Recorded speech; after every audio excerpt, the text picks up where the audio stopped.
And now we are on. Now we are on YouTube as well. So get those questions and thoughts in. We're gonna start the live record right at 7:30, which is what I advertised on Facebook about 15 minutes ago. Also, you'll see on our social media. So if you go on the Crew Chief's Corner social media stuff, so it's at the Crew Chief on Twitter. It's at Crew Chief's Corner on Instagram. It is also Facebook.com/the Crew Chief. You'll find all of our content on those three platforms specifically. We also have a TikTok. It's at Crew Chief's Corner.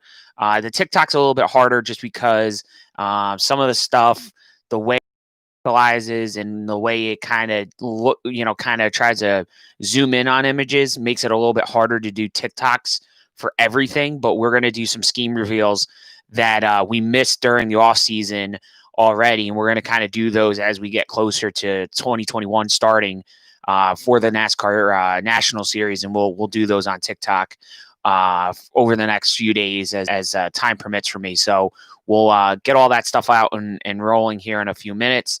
If you are just watching for the first time ever on either one of these streams, what I do on these that is different than the Facebook Lives that I haven't done in probably 4 months now, is this is a straight up live record of the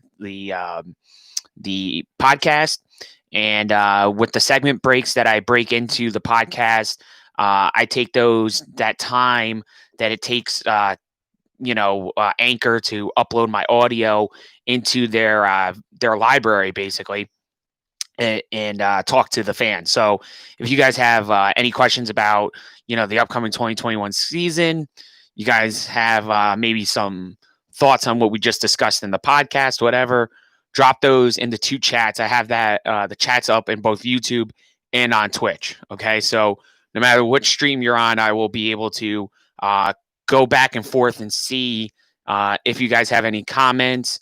I know sometimes especially usually later at night, I get some, when I do these, I get some people that ask some random questions. This is a NASCAR podcast.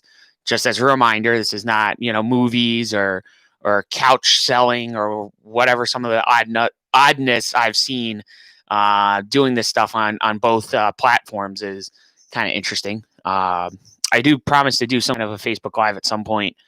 I didn't ditch Facebook altogether, although I probably should. Just because I've always had problems on the live streams there, but this works a lot better. This setup works better for the recording of the podcast. So we'll get started. If, like I said, if you guys have a question or something you want to ask, feel free to do that on either the Twitch or the YouTube side of things, and then we'll get started over there. I have all my stuff up and running, so we'll get started here in a second. I'm just going to double check, make sure nobody put it in. I don't see anything, so we look good. Everything's up and running. I know I'm asking a lot out of this system here, so we're going to start. All right, everyone, this is Bobby Bailey here with the Crew Chief's Corner podcast, coming to you with our second episode of season 2. Hard to believe that we're in episode number 2 already. The off season is just, rolling right along. We have a few weeks left, actually, before we get to the Daytona 500. So a lot of news to get through that we missed in the last week or so. So we'll get you guys all caught up on that. We'll talk about sort of our 2021 unofficial Daytona 500 entry list that I released today. There is an update that's going to be put up there later this evening. That will go up as well. I somehow missed the 78 of BJ McLeod, but that'll go up on the page shortly after. I have to grab the PDF photo on my cell phone. Things for me are not easy when I try to do these things, unfortunately. With using a certain brand of technology, we have some interesting things that we have to do. So we'll leave it at that. But at any rate, we'll have the Xfinity list come out probably later this week, and then the truck list I'm going to attempt to do early next week, just because there's some stuff that we don't know and that's a little bit harder to put together than is Xfinity or Cup. The Cup's the easiest one for me to do every year. The Truck's always the hardest one to put together because the Truck Series, there's sometimes a lot of change late going into Daytona, whereas Xfinity and Cup, usually the majority of the stuff is already announced, or you at least have a good idea of where everybody's going to be going into Daytona. So this is probably like I said, the easiest for me to put together is a 500.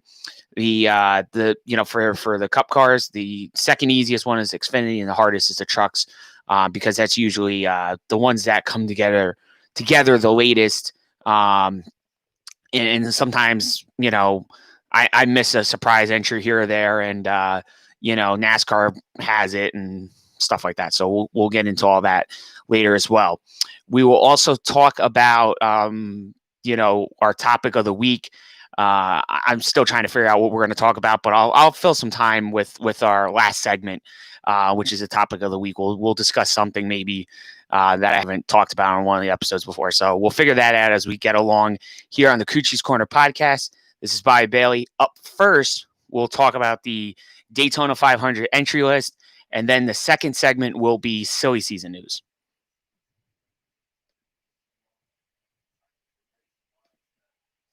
All right, so that was maybe not the strongest openings we've ever done, but it is what it is.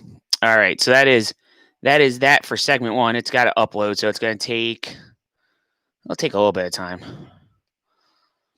So again, if you guys have any questions, anything you want to know about the 2021 schedule, not the schedule, the 2021 entry list that maybe I missed out on, you guys can come and see that as well. So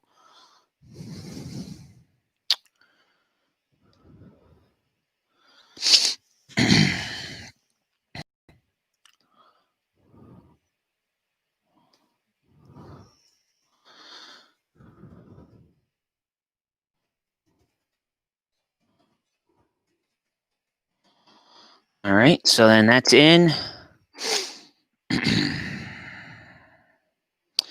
Don't forget, you can listen to the Coochie's Corner podcast, available pretty much on any and all major podcasting platforms. I could probably take 3 minutes and list every single one that we're on, but for the most part, pretty much any of the big ones that you could think of: Apple, Spotify, Google, iHeartRadio. We're on all those. So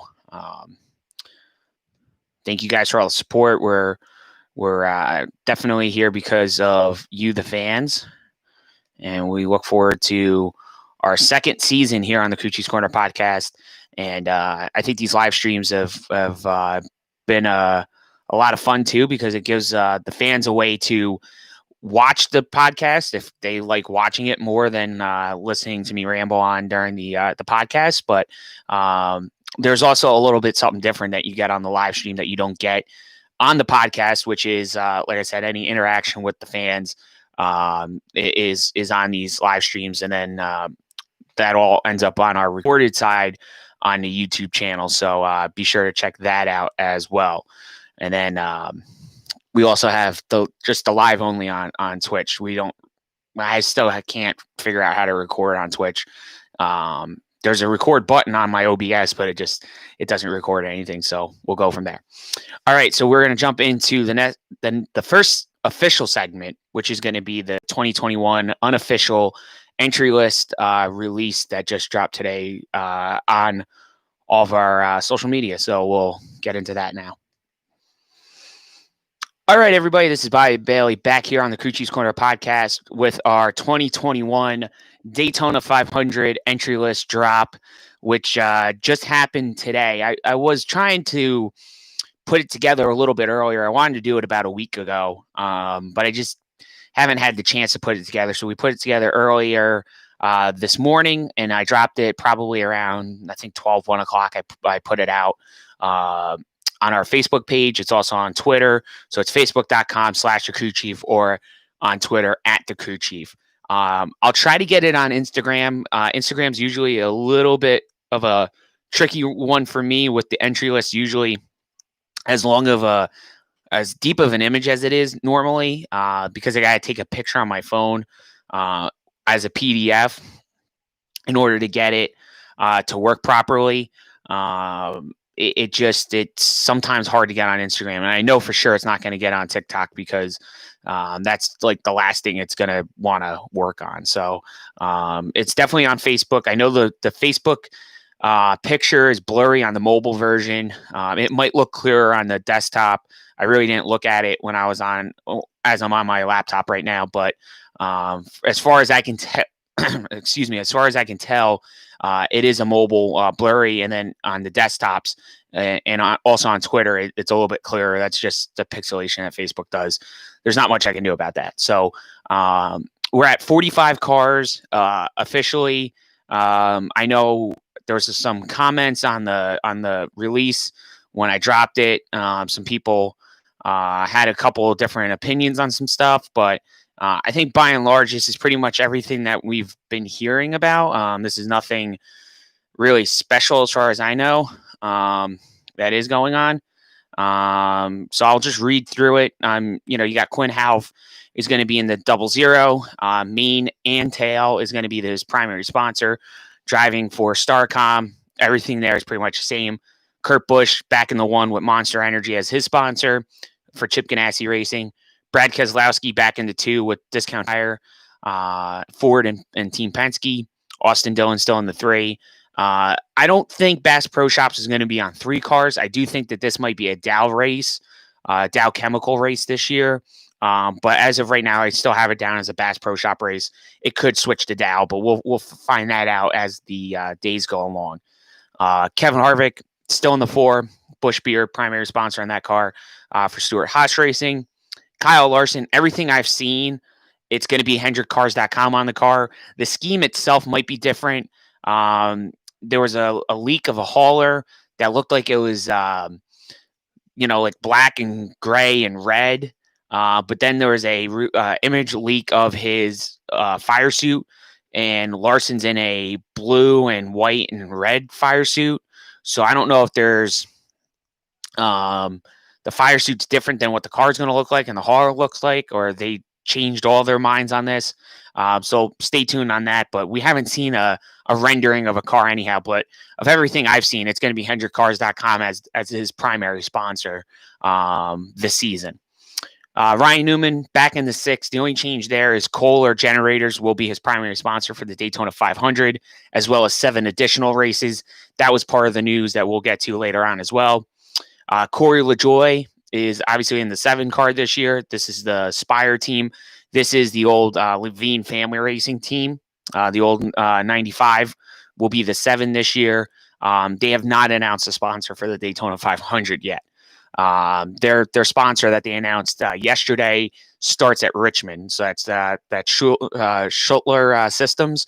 They're going to be on the car starting at Richmond, but not the Daytona 500. Tyler Reddick, no changes really there. Caterpillar, Chevy, Richard Childress Racing. The People's Champ, Chase Elliott, 2020 Cup Champ. No changes there at Hendrick Motorsports. No changes for Eric Amarola with Smithfield and Stewart-Haas Racing. Denny Hamlin, obviously, back with FedEx, Toyota, Gibbs. All that stays the same, as is the case with Ryan Blaney. Chase Briscoe, obviously going to run his first Daytona 500. Highpoint.com, which is an IT company based locally, actually, to me, up here in northern New Jersey, up in Sparta. It's an IT company. They're going to be on as Chase Briscoe's primary sponsor this year.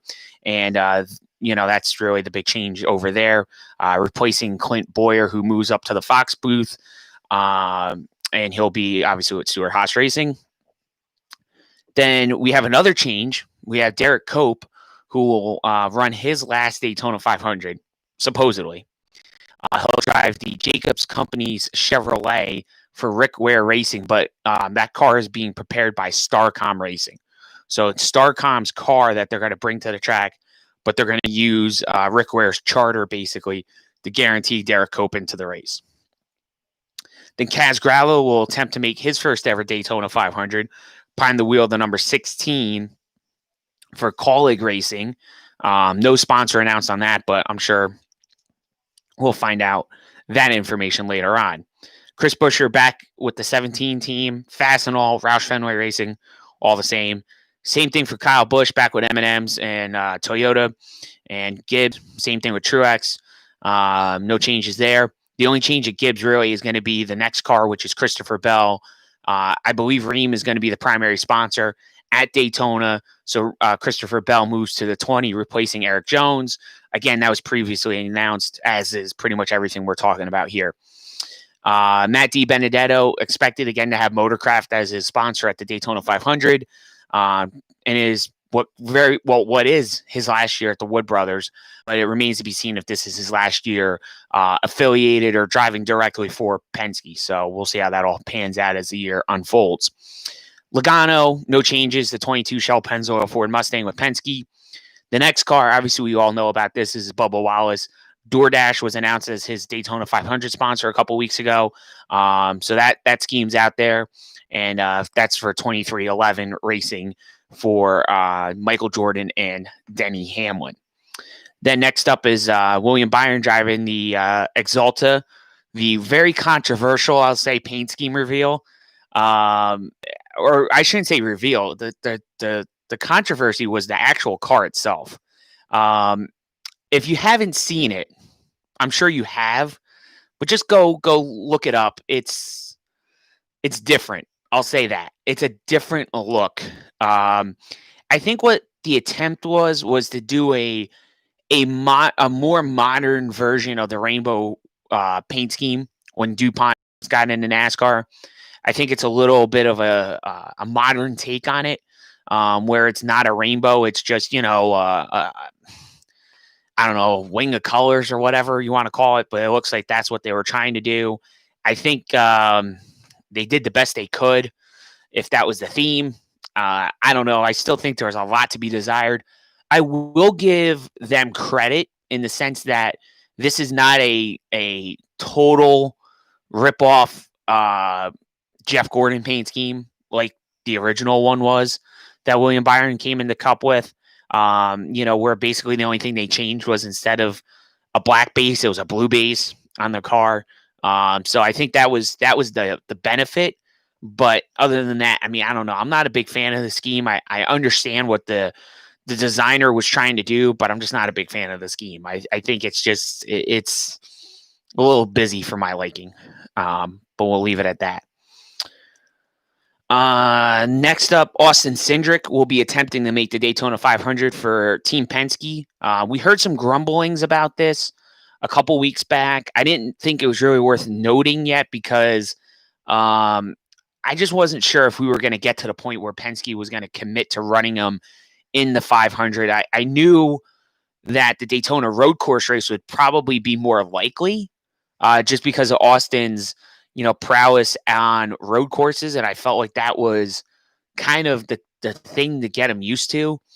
The kind of the interesting thing with this year for Austin Cindric, and I think one of the reasons why Penske didn't want to go the route that Stewart-Haas did, which is, Stewart-Haas decided to throw Briscoe in the car this year. Briscoe's going to have a full year in these cars and then have to basically unlearn it when you go to the next gen car. I don't know how dramatically different they're going to be. Some guys that have tested it have said it's different.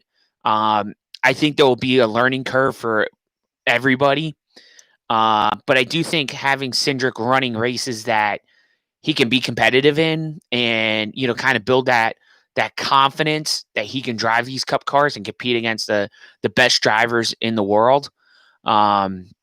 I think that's really what they're trying to do. They're trying to get him in races where he can be successful. And I think those road course races, being that there's 7 of them this year, I think that's really key to what they're trying to do over there at Team Penske. And I think that putting them in this car for the 500, while it does get you, a lot of things, it'll get them extra purse money. It'll get them extra, the extra stuff.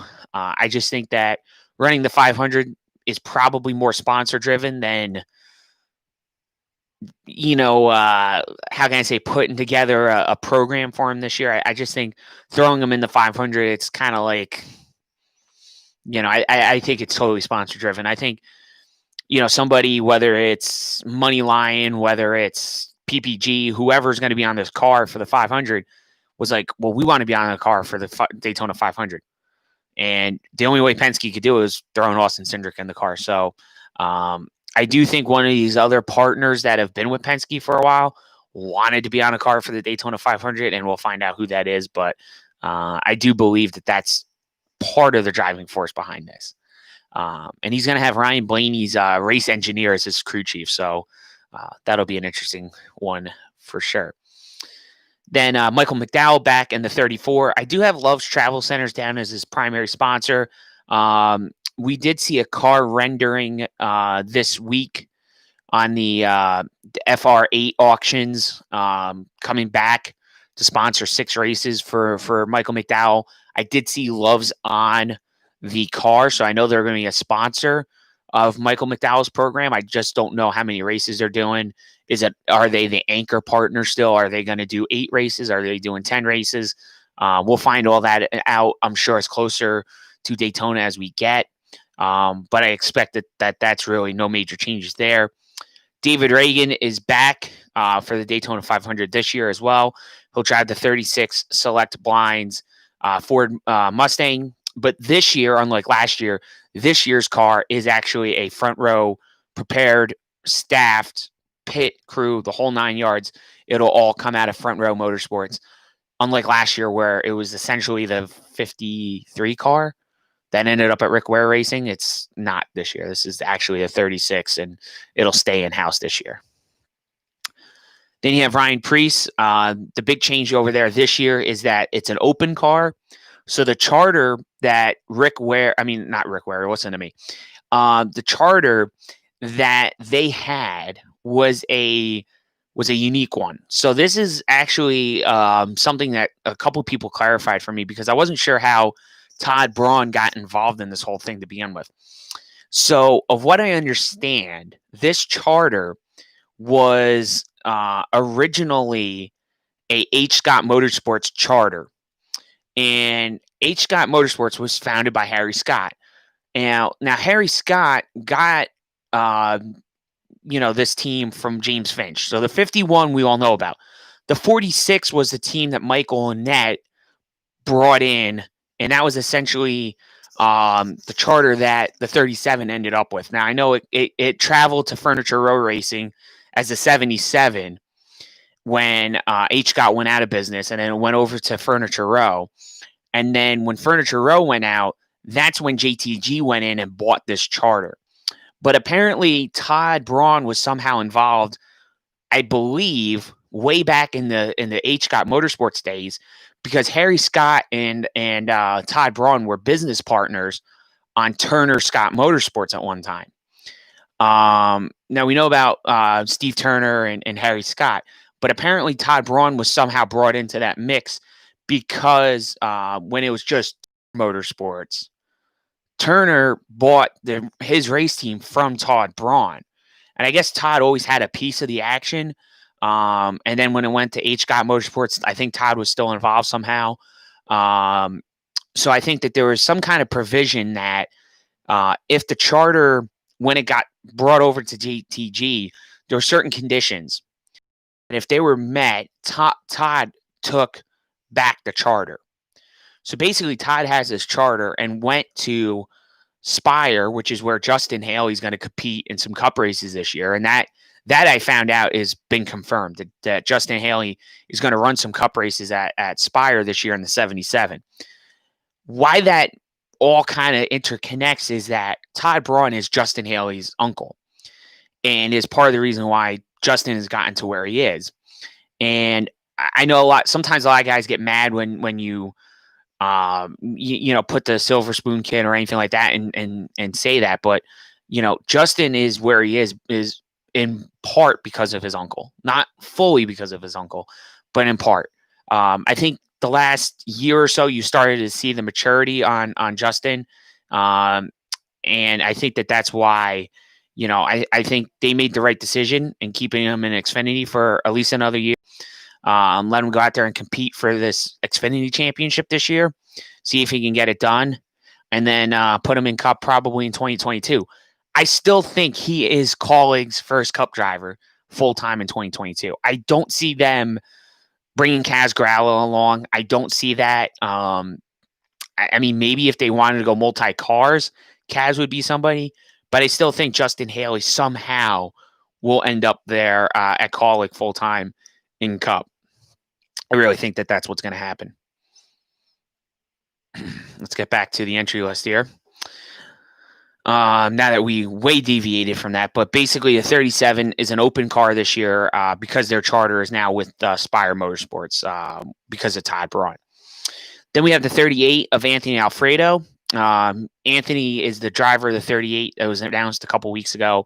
He's going to have SpeedyCash.com as his sponsor for the Daytona 500. So he takes over for John Hunter Nemechek, who goes back to the Truck Series. Cole Custer, no major changes there. Stuart Haas Racing still. Probably going to have Haas Automation as his primary sponsor for the 500. Really should be Haas Tools. HaasTooling.com, I think, is the actual name of the company. And they'll be his primary sponsor. This next one we had a lot of debate about. And I don't really know the right answer. I tried reaching out to Bob Pockris to see if I can, if he knows for sure what the answer on this is. But Ross Chastain is driving the 42. That we know. I'm assuming McDonald's is the primary sponsor on this car this year. Everything I've seen, Credit One Bank is scrubbed off of Chip Ganassi's website. So I'm assuming that Credit One has left NASCAR and has left Chip Ganassi. So that would lead me to believe that McDonald's, Advent Health, and Clover will be his primary sponsors this year on the 42. But I'm assuming that the 42 is going to have McDonald's on the car for the Daytona 500. The debate was Rookie of the Year status. Now, I'll say this. I think Ross should be eligible if we're going on the he's never declared for Cup points rule. There used to be a rule back in the day. Call it whatever rule you want to call it. Call it the Trevor Bayne rule. Call it whatever. But if you run more than 7 races back in the day, and I'm saying prior to 2013, you were actually considered no longer eligible for the Rookie of the Year in that series. So if you ran 10 truck races one year, on a partial schedule to get ready for your full-time season the following year, guess what? You weren't allowed to be considered a rookie in the Truck Series the following year. So, Ross might not be considered a rookie in some people's eyes. We're waiting official confirmation from NASCAR on that one. So once we get that, I'm sure we'll update our list and we'll go from there. The next one, lots of changes. Eric Jones goes over to Richard Petty Motorsports. That part we knew. The other thing that we don't know is who is his Daytona 500 sponsor. We know Worldwide Technologies is back. We know that the Air Force is back. But beyond that, there's not a lot of other partners on that car right now. So we'll find out who's on the car for the 500, or they have a brand new sponsor for the car. So we'll see how that all pans out. The next one is the 44 car. Remember, there was some chatter. We talked about it a little bit on our first episode of season 2 here on the podcast. Johnny Sauter was the name on the leaked image for the Daytona 500 with NY Racing. I believe it's going to be a Ford Mustang, and John Cohen is the owner of that team. Name sound familiar? The same guy that owned Extreme Racing way back in the day. The same guy whose team's hauler got stolen out in Arizona when Scott Riggs was driving for him. Same guy. So we'll see how this all pans out, but they're supposed to be showing up for the Daytona 500 to attempt to make the race. Ricky Stenhouse Jr. back with JTG for a second season. Kroger as his primary sponsor. We'll see what actual car they show up with. Is it is it a Kingsford car? I mean, what they end up with, but Kroger is going to be the primary sponsor. Alex Bowman 48 car Ally primary sponsorship. You saw that paint scheme revealed. I think one of the nicest paint schemes we've seen come out so far this offseason, besides the one that Corey LaJoie showed off yesterday with Spire Motorsports on that 7 car with the Schulter Systems Chevy. But I think that this 48 Ally car is going to rival it pretty well. Then Carl Long said that they're going to keep the 49 for Chad Fincham. They were going to try to run the 13, but they think that they asked too late to change the number for NASCAR. So they have told NASCAR they'll keep the 49, and that will be the car that Chad Fincham will attempt to make the Daytona 500 on. Now, the next three cars are all Rick Ware cars. We have the 51 for Cody Ware. He is confirmed full-time, so he should be a rookie in the Cup Series this upcoming season. Rookie of the Year candidate. The Nurtec ODT Chevrolet for Rick Ware Racing as well. Then the 52 will be Josh Bilicki. He'll be in this car full-time. Again, eligible for Rookie of the Year. No sponsor announcement in his announcement on Tuesday for the Daytona 500. We know Insurance King is back. We know Junction Fuels is going to be on board that car at some point, but we just don't know who is the Daytona 500 sponsor yet. Joey Gase back at Rick Ware. I believe it's full-time. I've heard some grumblings it's part-time because James Davison is going to be driving one of these Rick Ware cars. We just don't know which one yet. I think it's the 15, but we'll find out. But I believe Joey Gase is going to be in that car full-time in the 53 for Rick Ware as well. And again, no Daytona 500 sponsorship announced yet for that. Then the next car, again, an announcement we heard the last couple of weeks. Timmy Hill. Not Timmy Hill. Noah Gragson in the 62 for Beard Motorsports with Beard Oil as his sponsor. Replacing the now retired Brendan Gaughan. Gaughan reached out to Jimmy Johnson first to try to see if Jimmy wanted to drive in one last Daytona 500. Jimmy passed on the offer, and then Noah Gragson was apparently the second choice for Brendan Gaughan, and that's who he picked to go to the Beard family with and said, this is the driver I want you guys to look at as somebody to put in the 62 car, and that's what they're going to do. So the 62 team will have Noah Gragson in it for the Daytona 500 as they attempt to make the Great American Race. Timmy Hill back with NBM. I expect them to run a Toyota this year at the 500 for both cars. I don't think they're going to run the Ford, but if they do, sorry. I don't know what else to tell you, but all indications are they're going to run the Toyota, so we'll see how that all pans out. The next one, I know this is kind of like, I just put this as a placeholder. Tommy Baldwin told Bob Procris that he has plans to bring a car to Daytona. I know there was a lot of people that thought that he wasn't going to run this year at all, including myself, because he let Spire run to 7. Apparently, he's going to bring a car for Daytona. I would assume it's an old Rick Ware car that we saw last year as a 7 in disguise. I believe it's going to be the 71, which is a number he ran a couple years ago when they tried to make the race with Ryan Truex and failed to make it. But I think that's where Tommy Baldwin's going to go for a number if he indeed follows through and brings a car to the Daytona 500. The next one is a car that we just found out about literally 2 days ago. So Jamie McMurray is going to make another Daytona 500 start, this time for Spire Motorsports, which is the same team he made his final Daytona 500 start with just 2 years ago, driving for them. He's going to have Advent Health this time as his primary sponsor. And that is going to be a Chip Ganassi car. And they're going to share some crew at the track with Spire, but it's largely a Chip Ganassi racing effort, just using Spire's charter more or less to make the race. Then we have BJ McLeod driving the 78 from Live Fast Motorsports. And remember, that's a partnership of him, Matt Tift, and Joe Falk, who used to own this charter with Archie St. Hilaire and the folks over at Go Fast Racing. So Live Fast Motorsports, BJ McLeod in the 78. Then the next car is another car we literally now who their driver and sponsor pairing was 2 days ago as well. Ty Dillon will make an attempt at the Daytona 500 this year for the Gaunt brothers. That is Marty Gaunt, and who was the CEO and founder of Triad Racing. So you might remember who Triad Racing is. That's Marty Gaunt and the Gaunt brothers team founded that. They bought a brand new chassis. A brand new Toyota, I'm assuming off of Joe Gibbs Racing, because I don't know anybody else that's building brand new Toyotas other than him.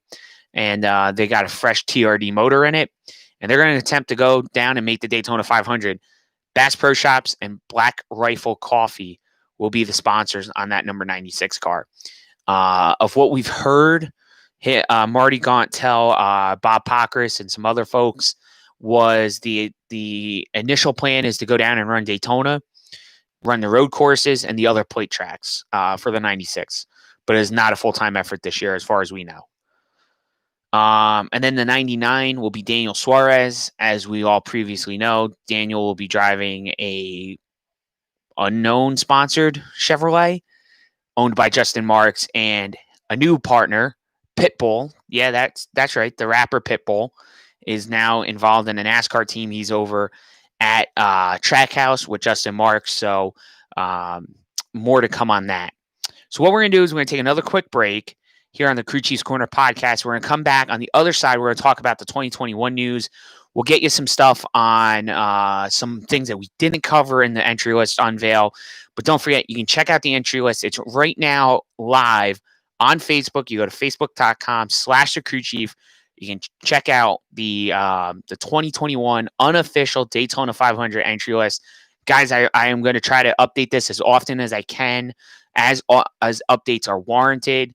There is going to be an update that's going to be uploaded tonight after this episode drops. I already have it taken care of. It's just literally got to do one thing, and then it'll be on live on our social. It's also on Twitter at the Crew Chief. It is the best image you can find. Will be on Twitter. I'm guaranteeing you it. It always shows up blurry on mobile, on Facebook. You can thank Mark Zuckerberg for that. But it'll always show up on Twitter.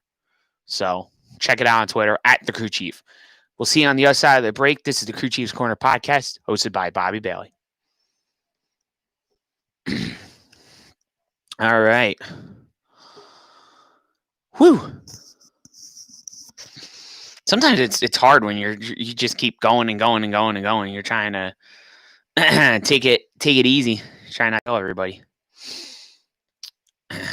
Hopefully, those of you that have listened in, thank you guys for all that. I see a couple of you guys over there, so thank you guys for listening along. I appreciate it. This episode will be available on, like I said, most major podcasts and platforms. You'll hear it pretty soon on Apple, Google, Spotify, iHeartRadio, TuneIn, basically wherever, ever you listen to your podcast. So thank you guys so much for all that. And I guess we'll be announcing what you're going to see the logo on this year, because the guy that we are sponsoring for 2021 is going to actually already announced it. So we're really excited about it. I think it's going to be a great deal. We'll talk about that pretty much right on the top here. So really looking forward to it. See if I can find it. I just did it. Where am I?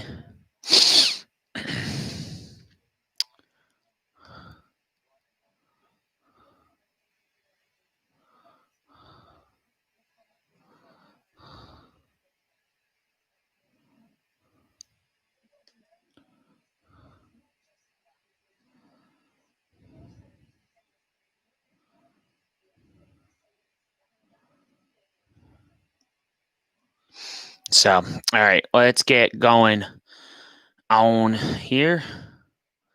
It's still processing.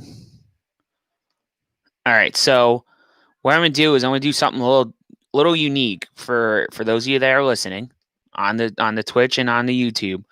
We're gonna confirm the news that was just dropped. So Crew Chiefs Corner is going to be on a actual race car this year. This is the second time that we've done this exact thing. Not the first time we've been on a race car. Obviously won't be the last.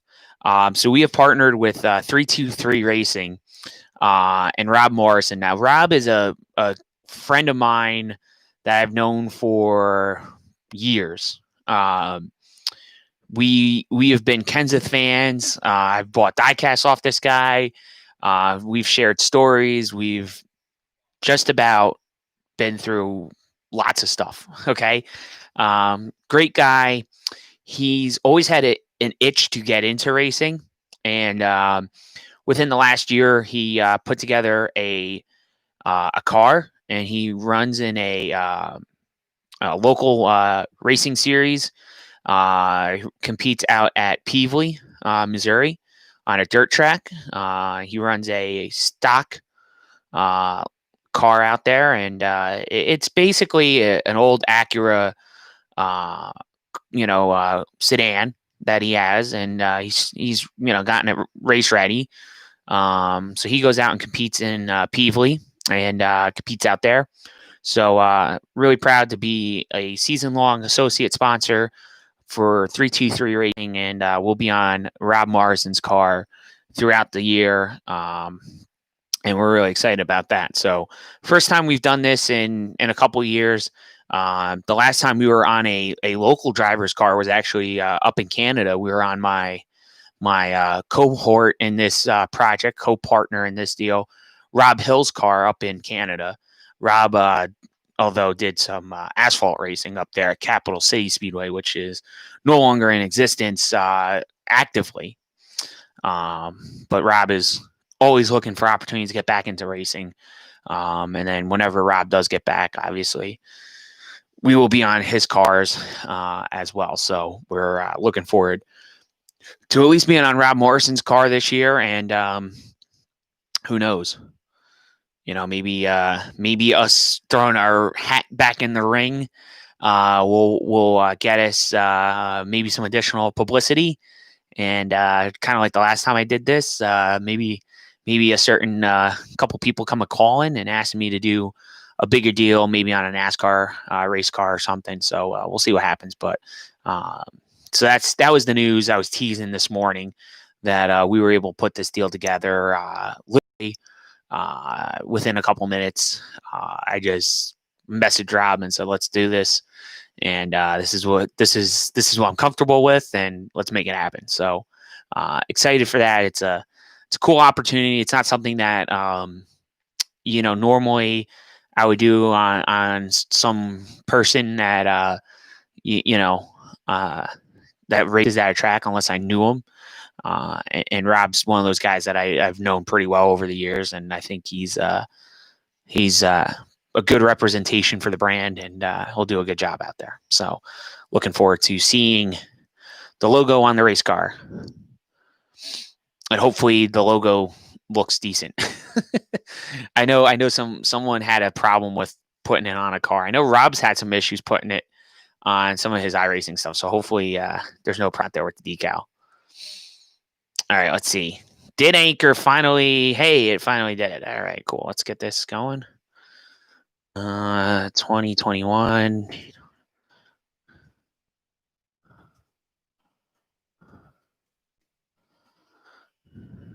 That dropped in there.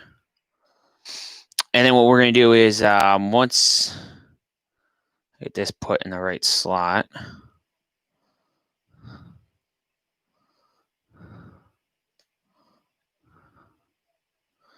I'll go there. Cool. All right, let's do this next one.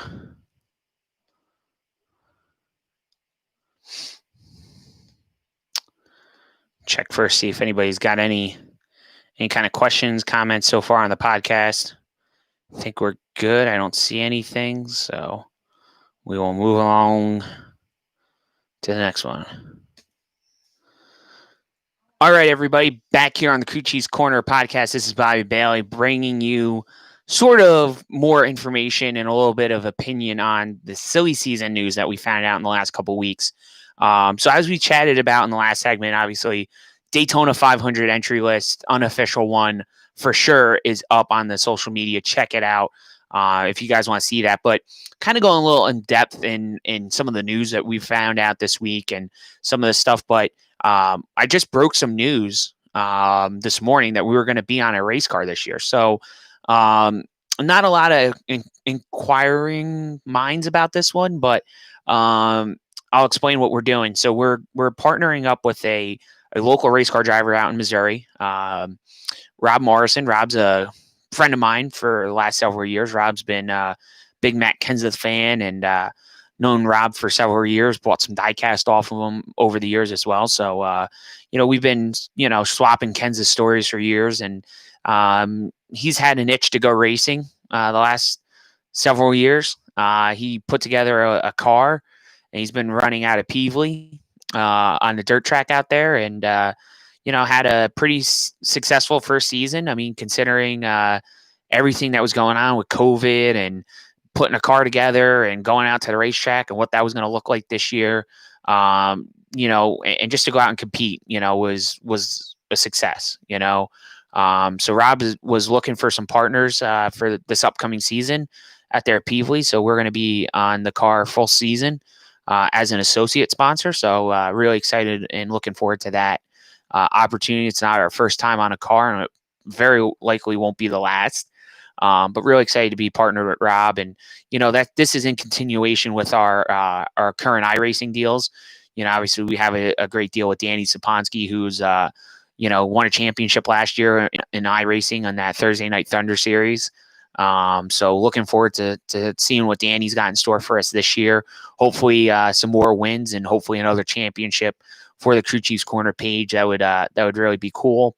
Obviously we're still involved with Rob Hill and everything Rob Hill does on iRacing, and obviously if Rob is able to get back full-time racing and whether it's dirt or asphalt racing, we would be an associate sponsor with him as well, as we have been in the past. So looking forward to a successful 2021 with Rob Morrison, but I'm expecting that we might have some other deals that we might be working on. So we obviously try to work with people I know pretty well, people that I know will represent the name well, and carry the brand on well. So there are things we look for. I do get a lot of inquiries, quite a bit on the iRacing side of things, because people see the brand out there on sponsoring them, and I'm very selective. I try to go with people I know versus people I don't know,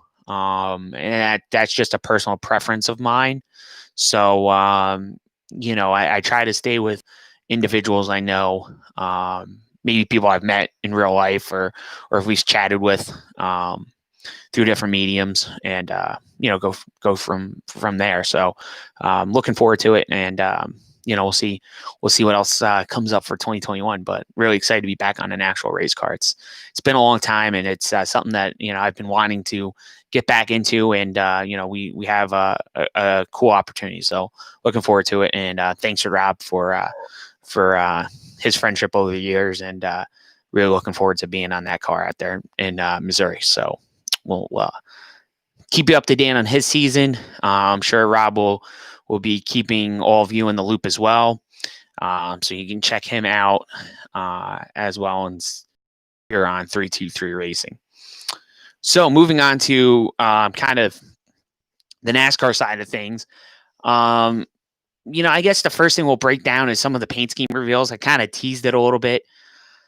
The first one, obviously, the William Byron scheme. I mean, man, that reveal was tough. And you feel for a designer, because there's so much pressure on these guys, right? To design great schemes. You see, the Kyle Williams of the world, the Ryan Dailies. There's so many great artists out there, and they all have a lot of pressure on them, because when these sponsors or these race teams or these drivers go up to them and say, "Hey, I need you to design me a car," there's a lot of pressure put on them, and they all work really hard at what they do, and their end product is critiqued by everybody. Okay, and I think one of the things that was hard for this particular scheme was whatever they came up with, in my opinion, had to be unique, because I understand the history with Exalta and Sam Bass, but unfortunately Sam passed away, and the next scheme, whoever designed it, is going to be judged based on what Sam Bass has done with the 24 car. So we had the Rainbow Warriors car, which, was successful. It was a championship winning design, the whole 9 yards. It definitely grabbed your attention at the racetrack. It was definitely something you would notice at the racetrack. It was an easy way to pick out the 24 car and Jeff Gordon. It also kind of played into the mantra of the Rainbow Warriors. It played into that whole marketing and everything with that 2014. Then in the 2000s, they kind of went away from it and they went into the flames. So then they had the blue base with the red and orange flames, and then they kind of did an update to it, and they've changed it over the years. So when William Byron came in, they kind of used a blue base with Jeff's old paint scheme, and instead of it being a black base, they made it a dark blue base, and they really just kind of recycled it, for lack of a better terminology. This scheme seems to me like they took the original Rainbow Warrior colors and used a black base and threw this scheme together. And I saw an image that someone took a picture of Jeff Gordon's helmet when he filled in for Dale Jr. I want to say, what was that, 2016? And if you look at his Exalta helmet in this one image, the scheme actually has these bars that they used in this new paint scheme for William Byron, has these bars on Jeff Gordon's helmet. And the red that was in the front is actually the red that's in the front of this helmet. So it looks like they kind of used some style cues that were already out there with Exalta, and they just kind of threw it together. And it was kind of like what I would say is a modern interpretation of the Rainbow Warriors. But instead of doing it with the colors of the rainbow, doing it with the bars of the rainbow, if that's what makes sense. But again, the black base at the back of the car, I don't know if it's a matte black like I think it's going to be. It would probably look kind of cool. It's just an odd scheme. After you come out of all the Sam Bassett era schemes to this, and it's like, oof. I think it's something that's going to have to grow on you. But I mean, for me, I think it left a lot to be desired, and probably is going to be a tough one to sell on it being a long-term thing beyond this year. And then contrary to that, you have Alex Bowman's paint scheme, which is very, very different, very refreshing, dark purple, just a beautiful car. I mean, the guy that designed this car obviously was like, take anything that was related to Jimmy Johnson and throw it out the door.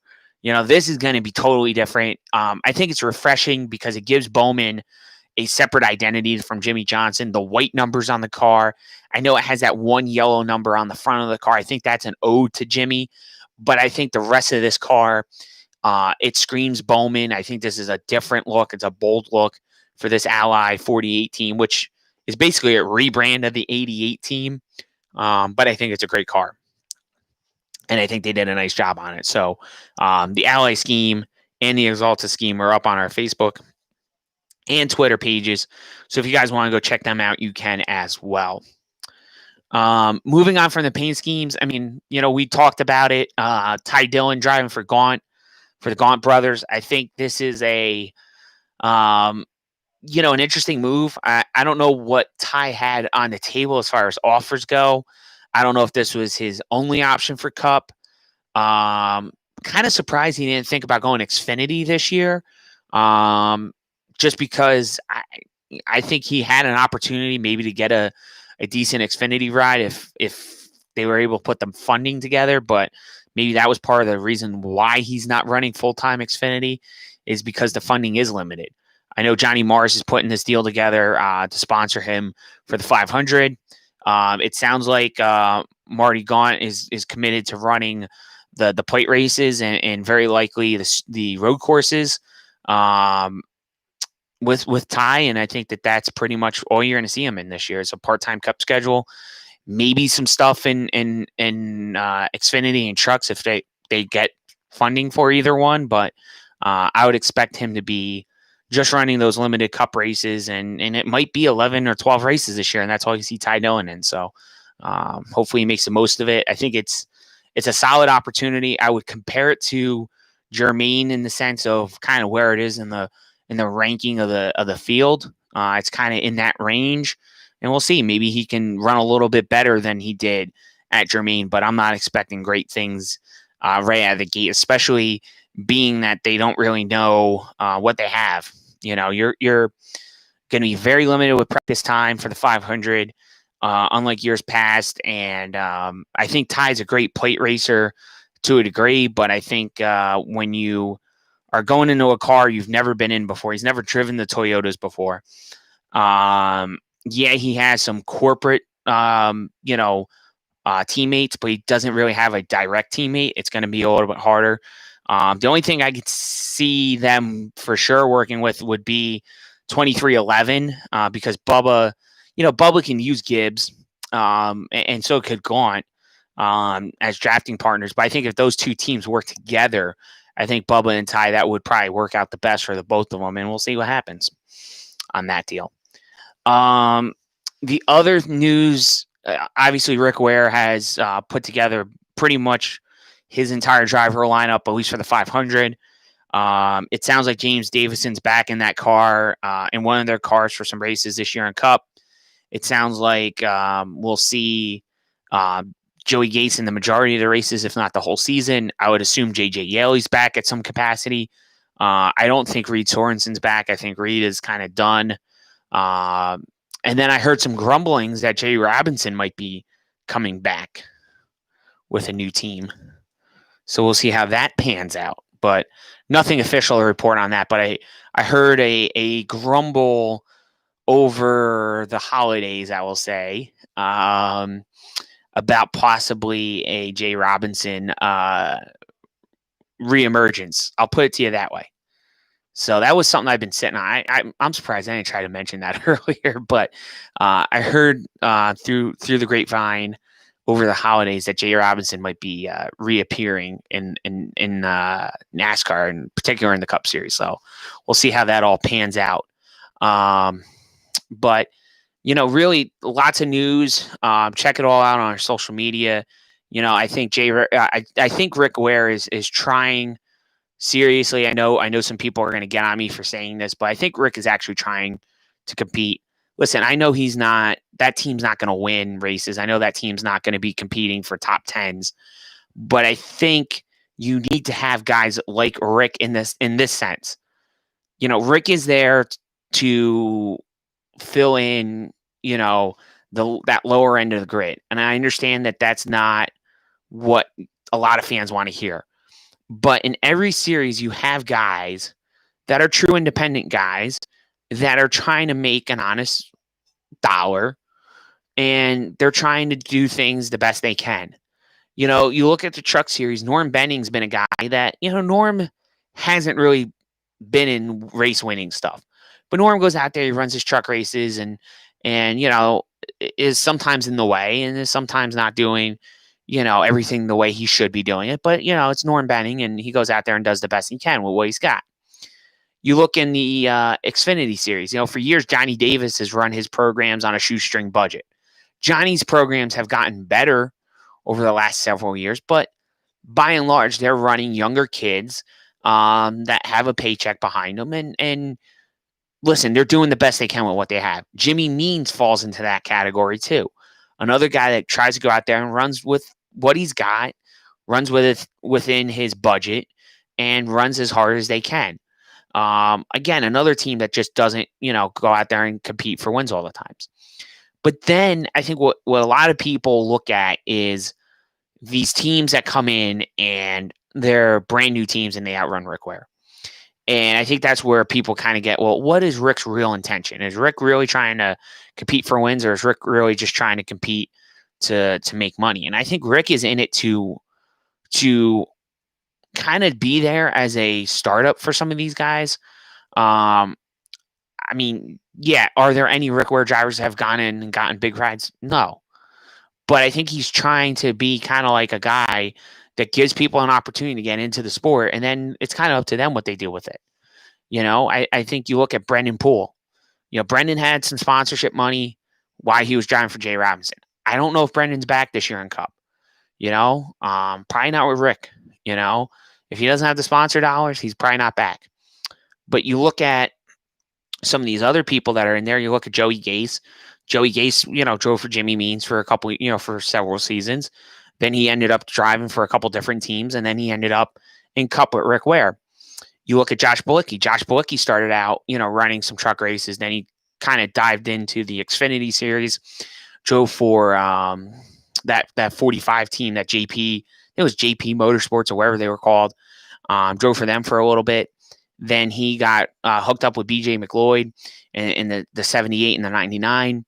And now he's in Cup, with Rick Ware. So, some of these guys are using guys that just bring paychecks, and that's okay. But I do think Rick's trying to actually build a program. He's going to have 2 Xfinity cars this year. I don't know who the drivers are. We don't know what Rick's status is with the Ford stuff.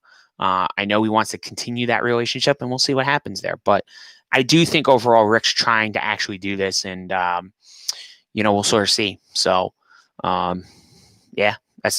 that's kind of where I am with Rick Ware and his driver announcements. Again, nothing really surprising there. I don't think anything really should surprise you with Rick's announcements. As far as other 2021 news, Austin Cindric's going to attempt a limited Cup schedule, which we knew. We just didn't know what car number. It's going to be a 33.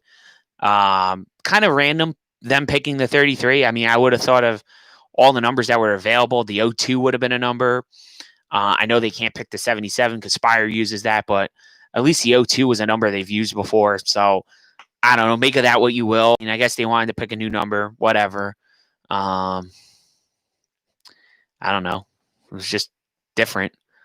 I really don't know where they were going with that one, but it is what it is. But that's pretty much my opinion on the silly season news. I mean, Schulter Systems, like I said, is going to be with Corey LaJoie for 7 races. Inspire, so good for them. They found a sponsor. I know Corey's going to have other partners on that car throughout the season, so we'll see what happens there. So that's all the time we have for this Crew Chief's Corner. I was going to do another segment. We were going to do one for discussion of the week, but I think what we're going to do is we're going to table that for this week. I think we'll come back to it next week. But just thanks again for everybody for listening. Be sure the next time that we're going to do a live recording, you check us out on Twitch. It's twitch.tv/Giants02122. Watch us live record on that stream and also on YouTube. We'll post a YouTube link to the live stream directly in the announcement. That way there you can just click on there and you just get right to the page. So if you're listening on Twitch or on YouTube, be sure to hit the subscribe buttons. That way there you get notified every single time we do the Crew Chief's Corner podcast live recording right there on those mediums. So until next time, be sure to check us out on our social medias, which will play right after the end of this segment. And we'll catch you next week on another episode of the Crew Chief's Corner podcast hosted by Bobby Bailey.